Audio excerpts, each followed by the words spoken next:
ScouterStan here. Thanks for dropping by. I wanted to talk a little bit about consistency, okay?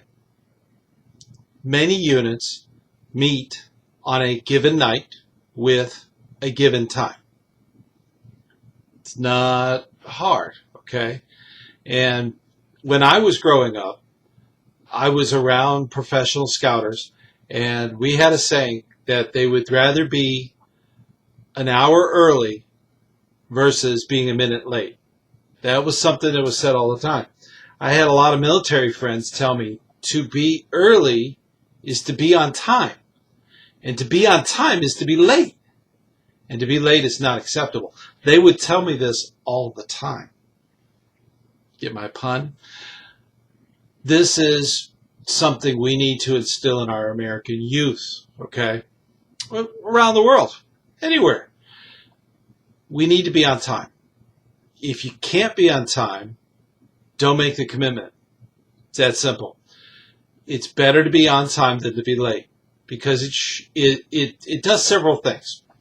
It tells the youth that they don't have to be on time, that when they're given a deadline, they can goof off and do whatever. It doesn't matter. Everything's all right. No. I live in a town where we have NASA, okay?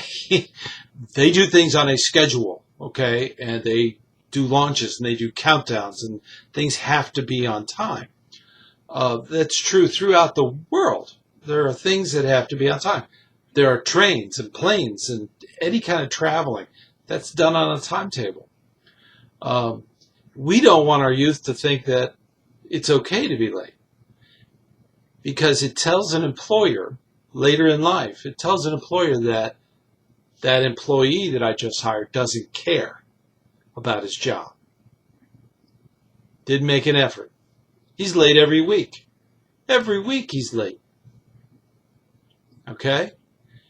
If your meeting starts at 7, that's the time you have the meeting. You just start, okay?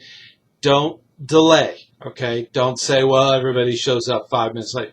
Believe me, after a little while, I did this in Cub Scouts when I was a Cub Master. If you start exactly at 7 o'clock, that's what you've told everybody to be there, and you start the meeting at 7, you'll have people showing up early.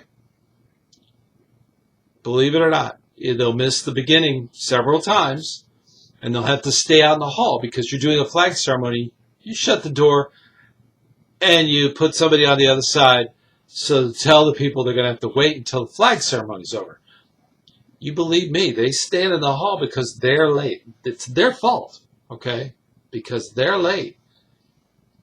Next week, they show up early. You don't have to lock anybody out, okay? You don't have to put them out during the flag ceremony. Something to think about. If you can do that. I was at a committee meeting. It was a district committee meeting. And it got to be about 10 after 7. The meeting was supposed to start at 7. And, you know, don't disrespect, okay? I love the leadership that we have in our district. But I asked them, what time will the 7 o'clock meeting be starting?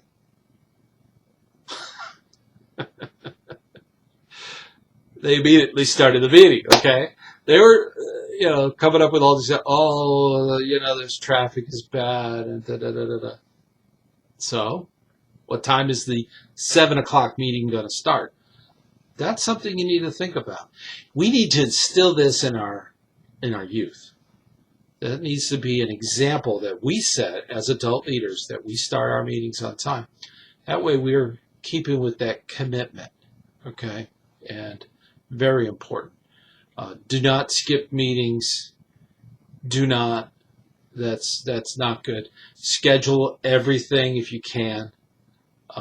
Make sure that you put a time on it, and try to keep it as best you can. So these are things as adult leaders we need to do. We need to be the example, not the exception. I'm looking at you. Yeah, you need to be the example, and I know you are. That's the wonderful thing about it. I know you are an example, and that's why you're here doing this job. So, till next time, I'll see you on the trail.